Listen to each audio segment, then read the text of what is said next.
बिस्मिल्लाहिर्रहमानिर्रहीम। अस्सलाम वालेकुम। Welcome back to my YouTube channel. आज हम लोग अपनी book introduction to statistical theory part 2 Sheikh Mohammad Chaudhry book से चैप्टर नंबर 17 के फर्दर टॉपिक्स को डिस्कस करेंगे। आज की वीडियो स्टार्ट करने से पहले अगर आपने मेरे चैनल को सब्सक्राइब नहीं किया हुआ तो मेरे चैनल को सब्सक्राइब कर दें और साथ में बने बेल आइकन को भी प्रेस कर दें ताकि आपको मेरे आने वाली वीडियोज़ की नोटिफिकेशन सबसे पहले मिलती रहे। तो चलें आज की वीडियो को स्टार्ट करते हैं। तो आज हम लोग डिस्कस करेंगे chapter number 17 the chi-square distribution and statistical inference का सेकंड टॉपिक जो कि हम लोग यहाँ पर पढ़े थे chi-square test for goodness of fit. इससे प्रीवियस टॉपिक में हम लोगों ने कार्ल पियर्सन अप्रॉक्सीमेशन की फ़र्स्ट कैटेगरी पढ़ी थी जिसमें हमने यहाँ पर chi-square डिस्ट्रीब्यूशन को अप्लाई किया था मल्टीनोमियल डिस्ट्रीब्यूशन के अकॉर्डिंग, जिसका जो पैरामीटर था वो पीस के अकॉर्डिंग था। तो आज हम लोग इसका सेकेंड टॉपिक डिस्कस करेंगे जो कि है कार्ल पियर्सन अप्रॉक्सीमेशन का ही पियर्सन्स का chi-square test for goodness of fit. और ये टेस्ट कार्ल पियर्सन का सबसे इम्पॉर्टेंट टेस्ट है और ये सबसे ज़्यादा हम लोगों को क्वेश्चन इसके आते हैं। तो इस टेस्ट की हम लोगों के पास एक्सप्लेनेशन है। A chi-square statistics can also be applied when cell probabilities are not known and they depend upon unknown parameters of a specified distribution such as binomial distribution, Poisson distribution, normal distribution, etc. chi-square statistics में आपने ये test तब apply करना है जब आपके पास जो cell हैं उसकी प्रोबेबिलिटीज़ जो हो वो नोन ना हो, वो आपके पास वो नोन हो और उसके बाद उनके जो पैरामीटर्स हों वो अननोन हो जो स्पेसिफाइड डिस्ट्रीब्यूशन आपको गिवन होगी। यानी कि पैरामीटर्स अननोन होंगे लेकिन सेल की प्रोबेबिलिटीज़ यानी कि सेल के साथ उनकी फ्रीक्वेंसीज उनकी प्रोबेबिलिटीज़ गिवन होंगी जो कि आपको पता होंगी, लेकिन डिस्ट्रीब्यूशन आपके पास इनमें से कोई होंगी या पॉइजन होगी या बाइनोमियल ना या फिर नॉर्मल होंगी और उनके पैरामीटर्स जो होंगे वो आपने खुद आइडेंटिफाई करने होंगे इन डिस्ट्रीब्यूशंस के according. This test is based on property that. ये टेस्ट जो है वो बेस्ड करता है इस प्रॉपर्टी के ऊपर। The chi-square test is applicable when cell probabilities depend upon unknown parameters. chi-square test ये तब हम अप्लाई करेंगे कि आपके पास जो सेल की प्रोबेबिलिटीज़ होंगी वो डिपेंड कर रही होंगी अननोन पैरामीटर्स के ऊपर। यानी कि आपके पास जो वैल्यूज़ गिवन होंगी वो प्रोबेबिलिटीज़ के अकॉर्डिंग होंगी, उस सेल की प्रोबेबिलिटीज़ होंगी जिनके पैरामीटर्स जो होंगे वो अननोन होंगे, वो आपने खुद आइडेंटिफाई करने होंगे इस डिस्ट्रीब्यूशन के according, provided that unknown parameters are replaced with their estimates and provided that 1 degrees of freedom d dot f is deducted for each parameter estimated। यहाँ पर आपके पास जो पैरामीटर्स होंगे वो अननोन होंगे जिसको आपने यहाँ पर रिप्लेस करना होगा, जिसका डिग्रीज ऑफ फ्रीडम आपने 1 में से माइनस कर देना होगा। तो जो इसका जो डिग्रीज ऑफ फ्रीडम होगा बेसिकली वो इस केस में आपके पास बनता है कि जो नंबर ऑफ़ क्लासेस आपके पास टोटल होंगी उसमें से आपने 1 को माइनस करना है और उसके बाद जो उसका पैरामीटर होगा वो आपके पास यहाँ पर एस्टिमेट हो जाएगा, जिसका जो डिग्रीज ऑफ फ्रीडम बनेगा वो बनेगा k -1 -m। अब यहाँ पर जो k है वो होगा नंबर ऑफ़ क्लासेस, 1 आपके पास एज इट इज़ आएगा और जो m है वो आपके पास होगा वो जो आपने डिस्ट्रीब्यूशन के अकॉर्डिंग जो पैरामीटर्स होंगे। अगर नॉर्मल है, नॉर्मल के 2 पैरामीटर्स हैं, पॉइजन का 1 पैरामीटर है, बाइनोमियल के भी 2 पैरामीटर्स हैं, उसी के अकॉर्डिंग यहाँ पर जो पैरामीटर्स होंगे वो आपने यहाँ पर पुट करने होंगे, m की वैल्यू वो बन जाएगी। तो k आपके पास जितनी नंबर ऑफ़ क्लासेस होंगी वो, तो इस तरह से ये जो थ्योरी है ये इस चीज़ को डिफ़ाइन कर रही है कि आपके पास जो पैरामीटर्स होंगे वो अननोन होंगे, वो आपने आइडेंटिफाई करने होंगे। उसके बाद आपने नंबर ऑफ़ क्लासेस में से 1 को माइनस कर देना, 1 degrees of freedom is deducted, वो माइनस हो जाएगी और उसके बाद जो पैरामीटर्स होंगे वो भी एस्टिमेट हो जाएंगे। वो आपको पता लग जाएंगे कि यहाँ पर कौन सी डिस्ट्रीब्यूशन का जो पैरामीटर है वो यूज़ करना है, तो वो आपने 1 में से माइनस कर देना है। अब इसका जो प्रोसीजर है वो किस तरह से अप्लाई करना है। The procedure for a goodness of fit test are as follows. कि इसका जो प्रोसीजर है वो हम लोगों के पास कुछ इस तरह से है। सबसे पहले जो आपने अपना हाइपोथेसिस मेंशन करना है जिसको हम कहते हैं स्टेप नंबर 1, उसमें आपने H0 और H1 बताना है। H0 में आपने लिख देना है the population has a specified probability distribution, कि ये जो पॉपुलेशन है इसका पॉपुलेशन डिस्ट्रीब्यूशन जो है वो स्पेसिफाइड है, और H1 में कहेंगे कि वो स्पेसिफाइड नहीं है। और जो अल्फ़ा होगा आपने यही इंग्लिश जो है वो यूज़ करनी है। अल्फ़ा जो होगी वो आपको जो दी हुई होगी क्वेश्चन की रिक्वायरमेंट के अकॉर्डिंग आपने वो चूज़ करनी है। सेकंड स्टेप आ जाएगा आपका टेस्ट स्टैटिस्टिक फार्मूला जो कि है chi-square is equals to summation OI minus EI² divided by EI। अब यहाँ पर OI आपके पास है ऑब्जर्व्ड फ्रिक्वेंसी जो आपके पास गिवन होगी और ई आई है एक्सपेक्टेड फ्रिक्वेंसी। अब यहाँ पर एक्सपेक्टेड फ्रिक्वेंसी आप लोगों ने ख़ुद से सॉल्व करनी होती है, ऑब्जर्व्ड आपको क्वेश्चन में गिवन होती है और उसको आप डिवाइड कर देंगे यहाँ पर एक्सपेक्टेड फ्रिक्वेंसीज़ के साथ, तो आपके पास पूरा ये जो है ये पूरे इस होल का सम है बेसिकली। और जो इनका डिग्रीज ऑफ फ्रीडम है एज यूजुअल मैं आपको बता चुकी हूँ कि -1 minus number of estimated parameter जो भी आप एस्टिमेट करेंगे जिसको हम m कहेंगे। उसके बाद 4th स्टेप में आपने काई स्क्वायर निकाल लेना है। 5th स्टेप में आपने क्रिटिकल रीजन यहाँ पर लिखना है जो कि है काई स्क्वायर अल्फ़ा के -1 - m। और 6th स्टेप में आपने अपना डिसीजन बताना है कि अगर काई स्क्वायर की वैल्यू क्रिटिकल रीजन को फॉल कर जाएगी तो वो रिजेक्ट हो जाएगी, अदरवाइज़ एक्सेप्ट है।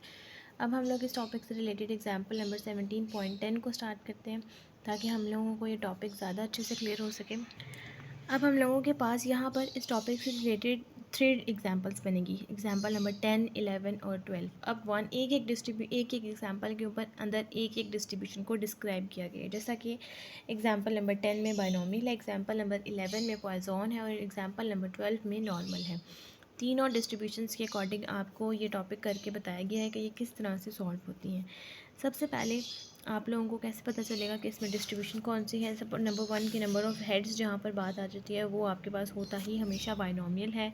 उसके बाद आपके पास क्वेश्चन में ऑलरेडी गिवन है कि यहाँ बायनॉमियल डिस्ट्रीब्यूशन आपने अप्लाई करनी है। एग्जाम्पल नंबर 17.10 की स्टेटमेंट है 5 pennies वर टॉस 1000 टाइम्स, कि आपके पास 5 कॉइन्स हैं जिसको 1000 टाइम्स जो है वो टॉस किया गया है, तो स्मॉल n जो है वो है 5, कैपिटल N जो है वो है 1000 and the number of head were observed are given below.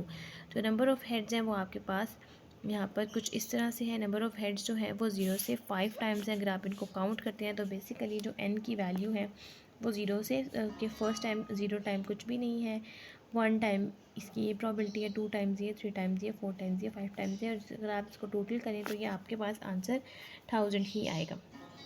और उसके बाद इनकी फ्रिक्वेंसीज गिवन है जो कि आपके पास ऑब्जर्व फ्रिक्वेंसी कहलाती है, जिसको आप ओ कहेंगे।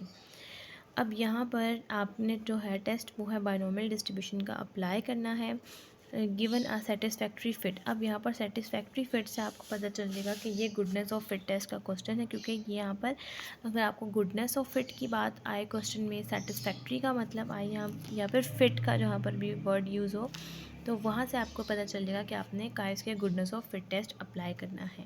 अब यहाँ पर हम लोगों के पास जो बायनॉमियल डिस्ट्रीब्यूशन है वो हम लोगों ने यूज़ करनी है। तो अब हम लोग एग्जाम्पल नंबर 17.10 को स्टार्ट करते हैं। तो हम लोगों के पास एग्जाम्पल नंबर 17.10 का फर्स्ट स्टेप आ जाएगा नल एंड अल्टरनेटिव हाइपोथेसिस, जिसमें हम लोगों ने H0 इन H1 बताना है। H0 हम लोगों के पास बनेगा यहाँ पर the probability the population distribution is normal, कि आपके पास जो पॉपुलेशन डिस्ट्रीब्यूशन है इस क्वेश्चन में वो नॉर्मल है with n is equals to 5, with n is equals to 5 but parameters p unspecified. इसका मतलब ये है कि इस क्वेश्चन में जो हम लोगों को पॉपुलेशन डिस्ट्रीब्यूशन जो मेंशन है वो है बायनॉमियल, जिसके जो n की वैल्यूज़ हैं वो हैं टोटल 5, लेकिन जो पैरामीटर p है, जो बायनॉमियल डिस्ट्रीब्यूशन के 2 पैरामीटर्स होते हैं, एक n और p। n स्पेसिफाई है जिसकी वैल्यू 5 बताई गई है, लेकिन p स्पेसिफाई नहीं है, वो अनस्पेसिफाइड है। और H1 जो है वो बनेगा the population distribution is not a binomial with n is equals to 5। Alpha है 0.05। थर्ड स्टेप टेस्ट स्टैटिस्टिक्स में हमने अपना फार्मूला लिखना है जो कि chi square is equal to summation O minus E square divided by E. अब हमने यहाँ पर ओ हम लोगों को गिवन है, ई हम लोगों ने यहाँ पर एक्सपेक्टेड फ्रीक्वेंसी को बायनॉमियल डिस्ट्रीब्यूशन के अकॉर्डिंग सॉल्व करेंगे। बायनॉमियल डिस्ट्रीब्यूशन में सबसे पहले हम लोगों को किन किन चीज़ों की ज़रूरत है, अब हम 4th स्टेप में वो करेंगे। 4th स्टेप में हम लोगों को चाहिए सबसे पहले बायनॉमियल डिस्ट्रीब्यूशन में जो हम लोगों के पास 2 पैरामीटर्स हैं, n जो है वो है 5 और जो p है हमें वो स्पेसिफाई नहीं है, उसकी वैल्यू हमें नहीं पता। तो आप लोगों के पास 2 पैरामीटर्स हैं, लेकिन जो चीज़ एस्टिमेटेड जिसकी वैल्यू गिवन होगी, स्पेसिफाई होगी, बेसिकली वही पैरामीटर आपका कंसिडर होगा। तो यहाँ पर जो डिग्रीज ऑफ फ्रीडम में अब हम जब पैरामीटर्स मेंशन करेंगे तो वो हम लोगों के पास बेसिकली तो 2 हैं, लेकिन p की वैल्यू स्पेसिफाई नहीं है, तो p नहीं सिर्फ n ही हम लोग कंसिडर करेंगे। अब हमें p की वैल्यू सॉल्व करनी है। p की वैल्यू सॉल्व करने के लिए जो हम लोगों के पास जो मेथड है वो है, हम लोगों के पास p hat is equals to x by n। यहाँ से हम लोग p हैट यहाँ से सॉल्व कर सकते हैं। अब हमें यहाँ से चाहिए x। अब x किस तरह से निकलेगा, सबसे पहले हम लोगों ने यहाँ x bar divided by n। अब हम लोगों ने यहाँ पर x बार किस तरह से निकालना है, x बार जो है वो हम लोगों के पास निकलेगा मीन के तरीके से, summation f x divided by summation f। अब हम लोगों के पास जो नंबर ऑफ़ हेड्स हैं वो x बन जाएंगे और f जो है वो फ्रिक्वेंसीज़ बन जाएंगी जो कि बेसिकली ऑब्जर्व फ्रिक्वेंसीज़ हैं। अब हम वहाँ से f ऑफ x और x यहाँ से निकाल लेंगे। अब हम लोगों के पास जो नंबर ऑफ़ हेड्स हैं वो हो जाएंगे x, जो कि हैं 0 से 5 तक। उसके बाद है ऑब्जर्व फ्रिक्वेंसी, जिसको हम o, और यहाँ पर इस क्वेश्चन में हम लोगों ने f के लिए भी यहाँ पर कंसिडर करेंगे, और क्योंकि फ्रिक्वेंसीज़ हैं तो ये समीशन f भी बनेगा। और ऑब्जर्व फ्रिक्वेंसीज़ जो हैं बेसिकली वो हम लोगों के पास जो गिवन है वो बनेंगी, जो कि 38 से 25 है, जिसका समीशन है 1000। अब हम लोगों को चाहिए एफ एक्स का कॉलम। तो अब यहाँ पर क्या करना है कि क्वेश्चन में जो नंबर ऑफ़ हेड्स और फ्रिक्वेंसी के कॉलम गिवन है उसको आपस में मल्टीप्लाई कर देंगे। 0 को 38 से 0, 144 342 मल्टीप्लाई 2 इज़ 684। इसी तरह से सारी वैल्यूज़ को मल्टीप्लाई करेंगे तो एफ एक्स का आंसर आ जाएगा 2470। अब हमने यहाँ पर 2470 को यहाँ पर हम लोगों ने डिवाइड करना है 1000 के साथ। तो बेसिकली 247 को हमने यहाँ पर डिवाइड करना है 100 के साथ। तो हम लोगों के पास यहाँ पर x बार का जो आंसर है वो आ जाएगा 2.47। अब x बार का जो हम लोगों के पास आंसर आ गया है, हम इस x बार के आंसर्स को यहाँ पर पुट कर सकते हैं ताकि हम लोग यहाँ से p निकाल सकें, क्योंकि एस्टिमेटेड है तो p हैट बन जाएगा।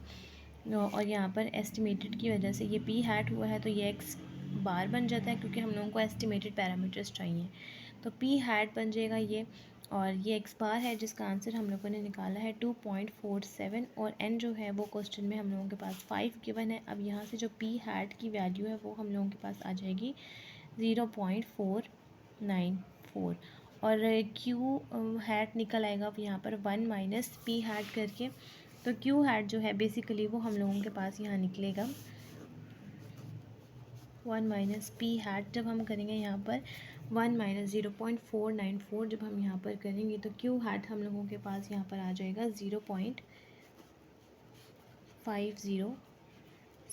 इस तरह से हम लोगों के पास ये वैल्यूज़ निकल आई हैं। अब नेक्स्ट है बेसिकली जो हम लोगों के पास o माइनस e वाले जो कॉलम्स हैं, अब हम लोगों ने सबसे पहले वो निकालना है। सबसे पहले अब हम यहाँ पर e सॉल्व कर लेंगे। e निकालने के लिए सबसे पहले हम लोगों को यहाँ पर क्या करना है, यहाँ पर अब सबसे पहले हम लोगों ने एक्सपेक्टेड फ्रीक्वेंसी के लिए यहाँ पर हम लोगों ने सॉल्व करना है। तो एक्सपेक्टेड फ्रीक्वेंसी के लिए हम यहाँ पर सबसे पहले बायनोमियल डिस्ट्रीब्यूशन का जो फार्मूला है हम यहाँ पर वो लिखेंगे, क्योंकि हम लोगों के पास क्वेश्चन में कैपिटल N भी गिवन है। तो हम लोगों के पास यहाँ पर कैपिटल N के अकॉर्डिंग जो फार्मूला बनता है बायनोमियल का, हम यहाँ पर वो अप्लाई करेंगे। जैसा कि हम लोगों को पता है कि बायनोमियल का जो फार्मूला है वो है NC(x)P of x³ n minus x। जब हम लोगों के पास कैपिटल N गिवन हो, तो जैसा कि हम चैप्टर नंबर 8 में भी कर चुके हैं, तो हम लोगों के पास ये फार्मूला बन जाता है पूरा कि इस बायनोमियल के पूरे फार्मूले को हमने कैपिटल N से 1 बाय 1 मल्टीप्लाई करना होता है। तो सबसे पहले हम लोगों के पास यहाँ पर एक्सपेक्टेड फ्रीक्वेंसी का जो फर्स्ट कॉलम जो है वो यहाँ पर मैं आपको यहाँ पर फर्स्ट करके भी दिखाती हूँ। जब x 0 हो, यानी कि ये फर्स्ट कॉलम 0 के लिए हम लोगों ने क्या करना है, n की वैल्यू जो है वो यहाँ पर हम मेंशन करती जाती हूँ। n की वैल्यू जो है वो है 1000। n जो है वो हो जाएगा मल्टीप्लाई 5c0।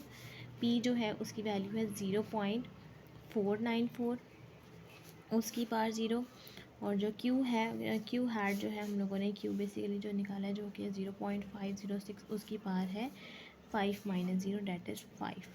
तो हम यहाँ पर इस पूरी चीज़ को सॉल्व कर लेंगे। आप यहाँ पर बायनोमियल डिस्ट्रीब्यूशन का जो टेबल है जो मैंने आपको सिखाया हुआ है, आप यहाँ पर वो भी अप्लाई कर सकते हैं, जिसमें आपके पास यहाँ पर जो मेथड है वो आपके पास ये वाला मेथड यूज़ होगा कि आपके पास n5 हो। अब आपने यहाँ से देखना है कि n5 हो, ये वाला n5 हो, x की वैल्यू 0 से लेकर 5 तक है, और यहाँ से देखना है कि आपके पास p क्या बन रहा है। p जो है वो बन रहा है 0.494 के अकॉर्डिंग 0.5 ही बनता है। तो आप लोगों ने ये वैल्यू बनेगी 0.313, 0.156 0.3125 से लेकर यहाँ सारी वैल्यूज़ जो 0 से 5 तक हैं, ये सारी वैल्यूज़ आपने यहाँ पर लिख लेनी है।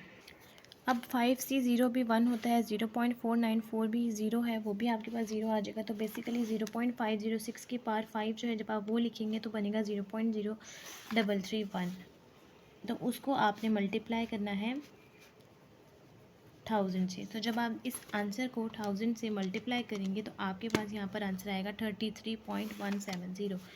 तो ये आपके पास जो फर्स्ट आंसर आया है ये फर्स्ट एक्सपेक्टेड फ्रीक्वेंसी वाले कॉलम यानी कि ई का जो फर्स्ट आंसर है वो बन जाएगा, जो कि है 33.170, वो आप यहाँ पर लिख लेंगे।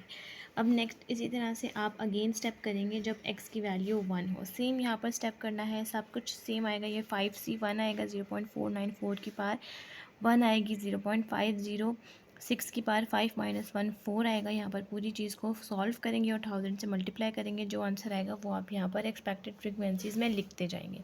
तो ये पूरा कॉलम सॉल्व करके फिर मैं आपको दिखाती हूँ।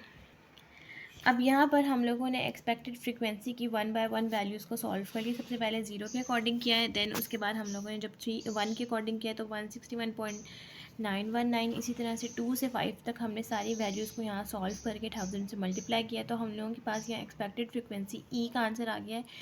अब नेक्स्ट हम लोगों ने काम करना है ओ माइनस ई, यानी कि ओ का जो कॉलम है उसमें से हम लोगों ने ई के वैल्यूज़ को माइनस करते जाना है। तो यहाँ पर हमारे पास जो ओ की वैल्यू है वो है 38 और ई की वैल्यू है 33.170। तो जब हम यहाँ पर माइनस करेंगे तो हम लोगों के पास ओ माइनस ई का फर्स्ट आंसर जो है वो आ जाएगा 4.8।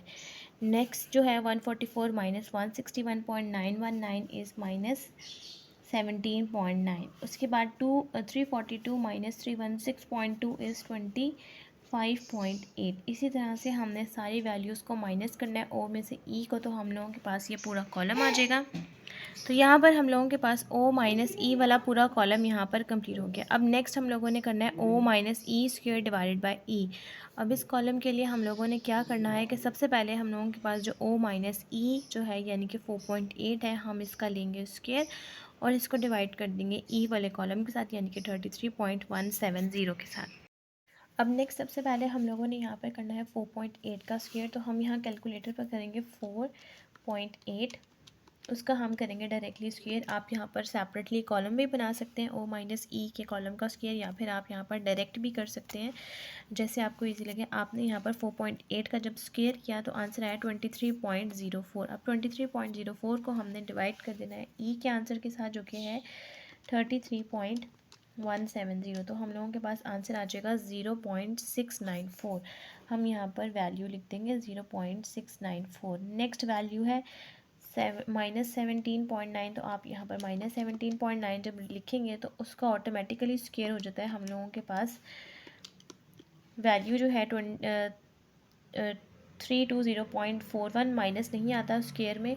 उसके बाद आपने इसको डिवाइड कर देना है 161, मैं यहाँ पर डायरेक्टली लिख देती हूँ, यहाँ पर 17.9 का स्क्वायर, उसको हमने डिवाइड कर देना ई की वैल्यू के साथ, जो कि है 161.919। किसी भी माइनस की वैल्यू का जब भी हम स्क्वायर करेंगे तो देन उसके साथ जो माइनस का साइन है वो एलिमिनेट हो जाता है, तो वैल्यू आएगी 1.978।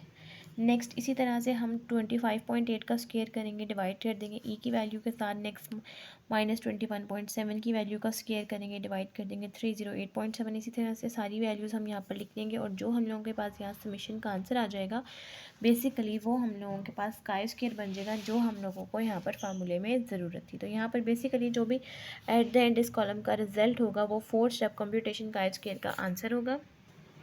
अब नेक्स्ट हम लोगों के पास ये पूरा कॉलम सॉल्व हो गया और इस कॉलम का सम है 8.18। ये हम लोगों के पास काई स्क्वायर की वैल्यू है 8.18। अब हम लोगों ने यहाँ पर 4 स्टेप में अपनी ये वैल्यू 8.18 यहाँ पर मेंशन कर दिया। अब नेक्स्ट जो है हम लोगों ने देखना है क्रिटिकल रीजन के अकॉर्डिंग इसके डिग्रीज़ ऑफ फ्रीडम। अब हम लोगों ने डिग्रीज़ ऑफ फ्रीडम यहाँ पर जो हम लोगों के पास था वो था K-1 - M। अब यहाँ पर K डिनोट कर रहा है नंबर ऑफ़ क्लासेस को, जितनी आपके पास टोटल नंबर ऑफ़ क्लासेस हैं, जितनी वैल्यूज़ हैं वो माइनस करेंगे 1 के साथ। और यहाँ पर M डिनोट कर रहा है यहाँ पर नंबर ऑफ़ पैरामीटर एस्टिमेटेड, कि कौन से पैरामीटर हैं जिसको आपने इस क्वेश्चन में एस्टिमेट किया है यानी कि सॉल्व किया है।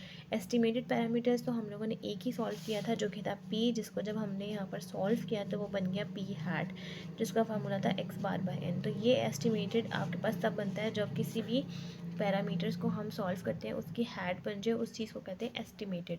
तो हमने एक ही पैरामीटर है उसको हम लोगों ने एस्टिमेट किया है। तो यहाँ पर जो टोटल वैल्यूज़ हैं, टोटल क्लासेस हैं, वो हम यहाँ पर जब काउंट करते हैं तो वो है 6। किस तरह से कि आपके पास 1 2 3 4 5 6 टोटल वैल्यूज़ जो है इस कॉलम में, नंबर ऑफ़ हेड्स जो है x वो है 6। तो के आपके पास आ जाएगा 6 माइनस 1 माइनस एम जो है वो हम लोगों ने एक ही पैरामीटर है जिसको एस्टिमेट किया, तो ये आ जाएगा 1। तो 6 माइनस 1 माइनस 1 जब हम करेंगे तो हम लोगों के पास आंसर आ जाएगा यहाँ पर 4। तो हम लोगों के पास जिसका डिग्रीज ऑफ फ्रीडम है उसका आंसर आ जाएगा 4। तो यहाँ पर हम लोगों के पास था काई स्क्वायर अल्फ़ा के माइनस 1 माइनस एम। तो जब हमने यहाँ पर देखा तो काई स्क्वायर अल्फ़ा है हम लोगों के पास 0.05 और के माइनस 1 माइनस एम हम सॉल्व कर चुके हैं जिसका आंसर है 4। तो हम लोगों ने 0.05 को देखना है 4 में। तो यहाँ पर से जब हमने 0.05 को जब हमने 4 में देखा तो वैल्यू आई 9.488। 9.488 हम लोगों के पास इसकी वैल्यू आ जाएगी। अब हम लोगों के पास ये जो वैल्यू है काई स्क्वायर की वो है 8.18। अब हम अपना यहाँ पर एक ग्राफ ड्रॉ करेंगे जो कि बनेगा 0 से फर्दर जो ये वैल्यू है का 8.18 वो पहले लिखेंगे और उसके बाद जो क्रिटिकल रीजन की वैल्यू है वो है 9.488। अब ये जो वैल्यू है 8.18 ये 0 से 9.488 के रीजन में आ रही है, तो हम ये पूरा एरिया शेड कर देंगे और ये एक्सेप्टेंस रीजन में आ रही है। तो हम अपना कंक्लूजन लिखेंगे, since we concluded that chi square is equals to 8.18 lies in the critical region के ये वैल्यू क्रिटिकल रीजन के अंदर आ रही है, so we accept H naught. तो हमने एच नॉट को कर दिया है एक्सेप्ट। यहाँ तक हम लोगों के पास एग्जाम्पल नंबर 17.10 कंप्लीट हो गया। नेक्स्ट अब हम लोग सॉल्व करते हैं एग्जाम्पल नंबर 17.11। एग्जाम्पल नंबर 17.11 की हम लोगों के पास स्टेटमेंट है, a skill typist a routine work kept a record of mistake per made per day during 300 working days. आपके पास सबसे पहले ये जो एग्जाम्पल है ये इंपॉर्टेंट एग्जाम्पल है, ये बहुत दफ़ा एग्ज़ाम्स में आती है। सबसे पहले आपके पास एक स्किल टाइपिस्ट है जिसने रूटीन के वर्क के अकॉर्डिंग एक डाटा रिकॉर्ड किया है जिसमें उसकी मिस्टेक हुई है पर डे के अकॉर्डिंग 300 वर्किंग डेज थे। तो उसमें उसके पास जो मिस्टेक है उसकी यहाँ पर डे के अकॉर्डिंग रेशियोज़ गिवन है, डाटा गिवन है। मिस्टेक पर डे आपके पास आ जाएंगी 0। सबसे पहले एक दिन है उसमें उसकी मिस्टेक हुई है नंबर ऑफ़ डेज़ के अकॉर्डिंग, नंबर ऑफ़ डेज़ हैं 143, उसमें उसकी कोई मिस्टेक नहीं हुई। नेक्स्ट है 90 डेज़ में उसने एक मिस्टेक की है, 42 डेज़ में उसने 2 मिस्टेक्स की हैं, 12 डेज़ में उसने 3 मिस्टेक्स की हैं, 9 डेज़ में उसने 4 मिस्टेक्स की हैं, 3 डेज़ में उसने 5 की हैं और एक दिन में उसने 6 मिस्टेक्स की हैं। तो ये उसका पूरा डाटा है। Test the hypothesis that X has a Poisson distribution by applying the chi square goodness of fit test. सबसे पहले आपके पास ये डिस्ट्रीब्यूशन गिवन है जो कि पॉइजन की, और साथ ही साथ आपने इसमें अप्लाई करना है chi square goodness of fit test. अब यहाँ पर जो मिस्टेक्स पर डे उन्होंने यहाँ पर मेंशन कर दिया है वो है एक्स, और नंबर ऑफ़ डेज़ आपको नंबर ऑफ़ डेज से ही नंबर से ही पता लग जाता है कि वो फ्रिक्वेंसी है, यानी कि ये आपके पास जो फ्रिक्वेंसी है ये बन जाएगी ऑब्जर्व फ्रिक्वेंसी।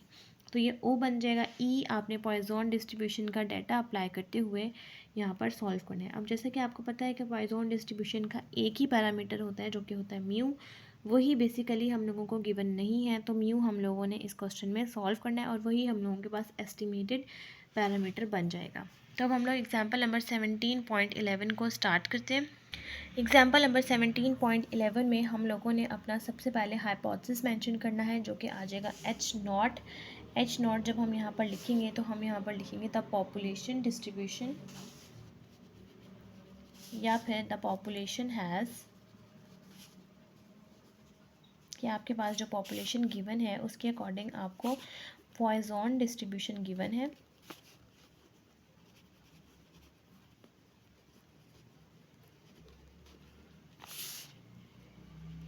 जिसके अकॉर्डिंग इसका जो पैरामीटर जिसको हम म्यू कहते हैं वो हम लोगों को गिवन नहीं है, वो हम लोगों को अनस्पेसिफाइड है, वो हम लोगों ने खुद सॉल्व करना है। और जो H1 बन जाएगा वो बन जाएगा द पॉपुलेशन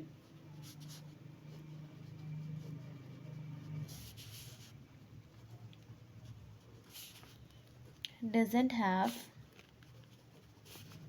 पॉइजन डिस्ट्रीब्यूशन। एक बन जाएगी आपके पास एच नॉट के, आपके पास जो डिस्ट्रीब्यूशन है वो पॉइजन की गिवन है जिसमें जो म्यू है मीन का वन स्पेसिफाइड है, और जो H1 आप लिखेंगे वो लिखेंगे the population doesn't have Poisson distribution. अब हम लोगों ने इस पूरे टेस्ट को अप्लाई करना है और देखना है कि हम लोगों के पास एक्सेप्ट H1 होता है या H नॉट होता है। अल्फ़ा जो है वो आपके पास इस क्वेश्चन में है 0.05 और फार्मूला जो आएगा वो आएगा chi square is equals to summation O minus E square divided by E. अब यहाँ पर सबसे पहले हम लोगों ने 4 स्टेप कंप्यूटेशन में जो हम लोगों के पास पॉइजन डिस्ट्रीब्यूशन का फार्मूला होता है, हम यहाँ पर वो मेंशन करेंगे, जो कि ई की पावर माइनस म्यू की power x divided by x factorial, ये होता है पॉइजन डिस्ट्रीब्यूशन का फार्मूला। अब यहाँ पर ये जो म्यू है ये हम लोगों ने खुद से सॉल्व करना है।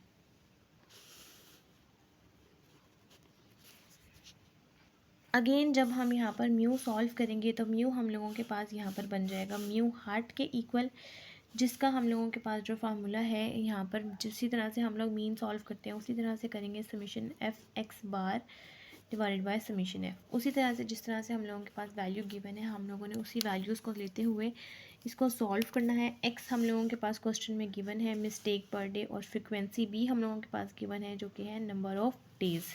तो हमें किस चीज़ की ज़रूरत है, एफ एक्स की। तो हम यहाँ पर पूरा अपना कॉलम बना लेंगे। सबसे पहले हम लोग यहाँ पर एक्स का कॉलम बना लेंगे, जिसमें हम लोगों को यहाँ पर मिस्टेक्स पर डेज गिवन है, उसके बाद फ्रिक्वेंसी, देन एफ एक्स के कॉलम के साथ इसको मल्टीप्लाई कर देंगे, और जो आंसर हम लोगों के पास इसका यहाँ पर आता जाएगा हम यहाँ पर 1 बाय 1 इसको कंप्लीट कर लेंगे। अब नेक्स्ट हम लोगों ने यहाँ पर x का कॉलम बना लिया है और f का, जिसका सम है 300, और यहाँ पर fx भी कंप्लीट कर लिया है। x की हर वैल्यू को f से मल्टीप्लाई किया है तो fx की सारी वैल्यूज़ आ गई हैं, जिसका सम है 267। अब हम यहाँ पर म्यू के फार्मूले में इस वैल्यू को पुट करेंगे। समीशन एफ एक्स की वैल्यू है 267 और समीशन एफ का जो सम है वो है 300। तो हम लोगों के पास यहाँ पर म्यू का आंसर आ जाएगा 267 डिवाइडेड बाई 300 इज़ 0.89। अब हम लोगों के पास ये 0.89 का आंसर आ गया है म्यू के लिए। अब यही हम लोग वैल्यू में फार्मूले में पुट करेंगे पॉइजन का, जो कि बच जाएगा ई की पावर माइनस 0.89 की power x divided by x factorial. अब यहाँ पर हम लोगों ने एक्सपेक्टेड फ्रिक्वेंसी इस तरह से निकालनी है कि x की जो वैल्यू है 1 बाय 1 हम यहाँ पर पहले 0 पुट करेंगे, उसके अकॉर्डिंग जो वैल्यू आएगी, देन 1 के अकॉर्डिंग, देन 2 के अकॉर्डिंग, इसी तरह 1 बाय 1 6 के अकॉर्डिंग हम सॉल्व करेंगे तो एक्सपेक्टेड फ्रिक्वेंसी आती जाएगी। तो सबसे पहले हम यहाँ पर 0 के अकॉर्डिंग वैल्यू को सॉल्व करते हैं। हमारे पास क्वेश्चन में जो कैपिटल N है वो है 300 वर्किंग डेज। तो हम यहाँ पर N के साथ अगेन पॉइजन डिस्ट्रीब्यूशन का जो फार्मूला है उसको हम मल्टीप्लाई करेंगे।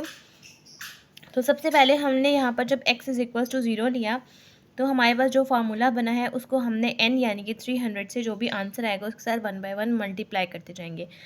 तो e की पावर सबसे पहले हम यहाँ पर निकाल लेंगे माइनस 0.89 के लिए, जिसका आंसर आ जाएगा 0.4106, और 0.89 की पावर 0 होता है 1 और 0 का फैक्टोरियल भी होता है 1। तो देन इस आंसर को जब हम 300 से मल्टीप्लाई करेंगे तो हम लोगों के पास आंसर आ जाएगा फर्स्ट ई का 123.19।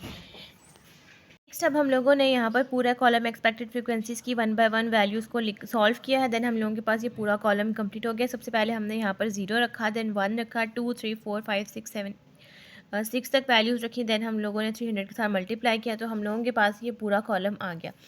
अब नेक्स्ट हम लोगों के पास पॉइजन डिस्ट्रीब्यूशन का ये रूल है कि आपके पास एक्सपेक्टेड फ्रीक्वेंसीज़ को आपने ऐड करना है, और जिसका आंसर ऐड करने से 5 से ग्रेटर आ रहा हो आपने उसको 1 कॉलम कंसीडर करना है। अब यहाँ पर मैंने ये 4 कॉलम्स को क्यों हाईलाइट किया हुआ है मैं आपको बताती हूँ। सबसे पहले हम लोगों ने क्या करना है कि हमने नीचे से एक्सपेक्टेड फ्रीक्वेंसीज़ की वैल्यूज़ को ऐड करना स्टार्ट करना है।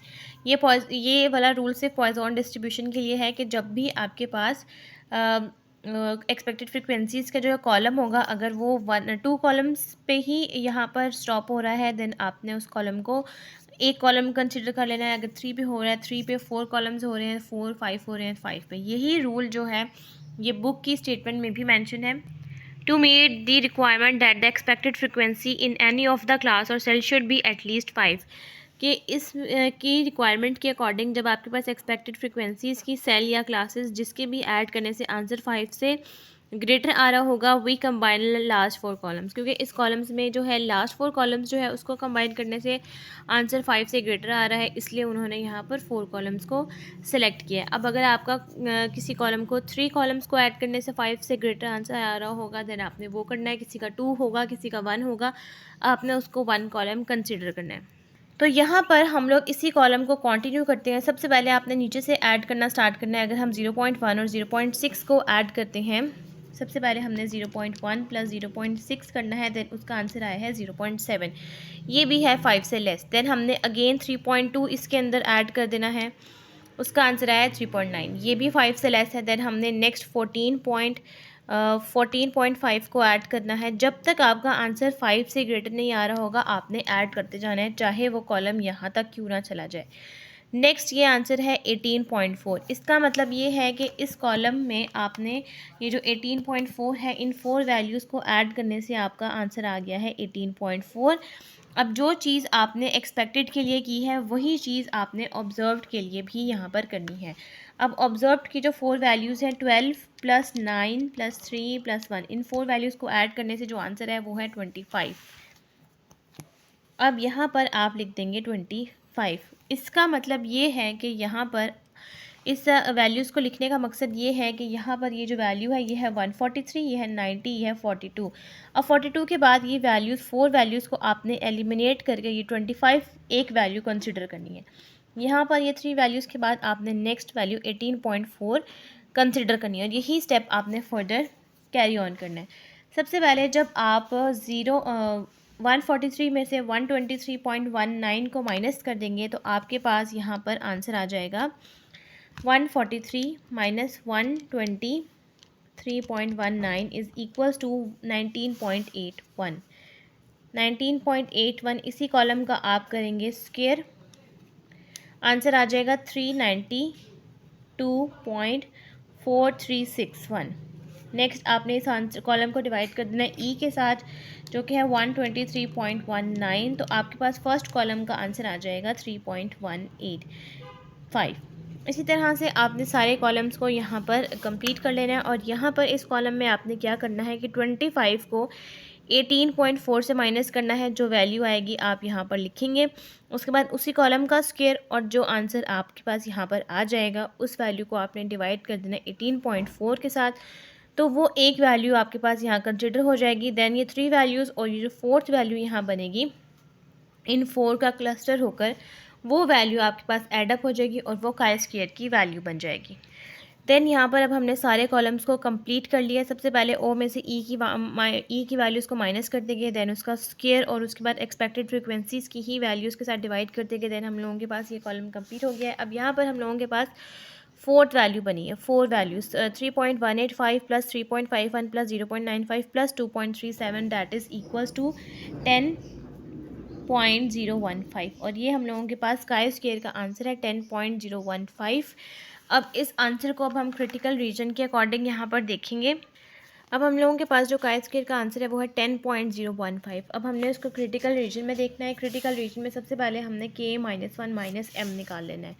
अब इस क्वेश्चन में हम लोगों के पास टोटल वैल्यूज़ कितनी हैं? हम लोगों के पास जो टोटल वैल्यूज़ हैं वो है 0 से लेकर 6 तक। तो इसका मतलब ये है कि जो टोटल वैल्यूज़ हैं वो हम लोगों के पास इस क्वेश्चन में जो यहाँ पर बन जाएंगी वो हम लोगों के पास टोटल 0 से 6 तक जो वैल्यूज़ हैं वो टोटल 7 वैल्यूज़ हैं। लेकिन यहाँ पर जब हम लोगों ने वैल्यूज़ को क्लस्टर कर दिया है तो ये 1, 2, 3 और ये 4 वैल्यू यहाँ पर आप कंसिडर हो जाए, क्योंकि ये 4th वैल्यू है। हमने यहाँ पर वैसे तो 0 से 6 तक वैल्यूज़ हैं लेकिन यहाँ पर हमने कंबाइन कर दिया है। कंबाइन करने की वजह से ये 4 वैल्यूज़ बन जाएंगी, 1, 2, 3 और ये 4। अब हमने 4 में से 1 को माइनस करना है, यहाँ पर 4 - 1 माइनस, और हमारे पास एक ही पैरामीटर है म्यू जिसको हमने यहाँ पर एस्टिमेट किया था, वो भी आ जाएगा 1। 4 - 1 - 1 दैट इज़ इक्वल्स टू 2। इसका मतलब ये है कि हमने यहाँ पर काई स्क्वायर 0.05 को देखना है 2 में। तो जब हम काई स्क्वायर 0.05 को 2 में देखेंगे तो हम लोगों के पास जो वैल्यू है वो आ जाएगी 5.99। अब हम यहाँ पर ग्राफ ड्रॉ करेंगे, 0 देन 5.99 देन 10.015। अब ये जो वैल्यू है 10.015 ये 0 से 5.99 के रीजन से बाहर जा रही है, तो ये रिजेक्शन रीजन में जा रही है। तो हम अपना कंक्लूजन लिखेंगे, since we concluded that chi square is equal to 10.015 falls in the critical region, की ये क्रिटिकल रीजन से वैल्यू बाहर जा रही है, सो वी रिजेक्ट H0। तो हमने अपने H0 को रिजेक्ट कर दिया। यहाँ